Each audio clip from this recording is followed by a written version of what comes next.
Urhulumente ujong'iindlela anokwehlisa ngazo eminye yemigaqo yokumiswa ngxi kweentshukumo ekwaqinisekisa ukuba kwehliswe izinga lokosuleleka kwabantu yile ntsholongwane. Bekufanele ukuba le lockdown iphele ezinzulwini zobusuku namhlanje, kodwa yolulwa ngeevek'ezimbini. Ngahle kwehliswe eminye yemigaqo kwezi veki zizayo.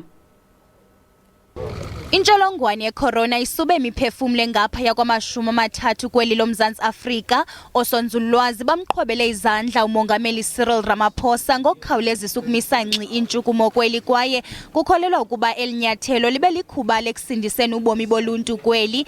Emva kokubhengezwa kwenkqubo yokumiswa ngxi kweentshukumo ngumongameli Ramaphosa, ubomi boluntu buye batshintsha, kodwa izinto ziye zaguquka nangakumbi emva kwesibhengezo sokolulwa kwale nkqubo. After careful consideration of the available evidence, the National Coronavirus Command Council has decided to extend the nationwide lockdown by a further 2 weeks beyond the initial 21 days. This means that most of the existing lockdown measures will remain in force until the end of April. Ngethuba kuqaliswa le nkqubo yokumiswa ngxi kweentshukumo, inani labantu abosulelekileyo lalisonyuka, kodwa lingasondelanga kwinani elikhoyo ngoku. Emva kokubonakala ukuba kuya kusanda ukosuleleka kwabantu, kuye kwanyanzeleka ukuba yolulwe le nkqubo. Umphathiso obambiswano ngolawulo ugqirha Nkosazana Dlamini-Zuma uthi kwezi veki zizayo iza kunyenyiswa imiqathango yelockdown. Because we are going to be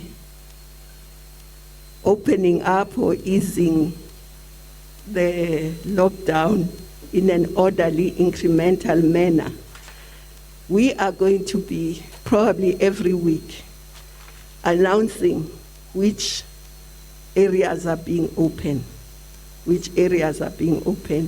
incrementally, and the conditions of those opening.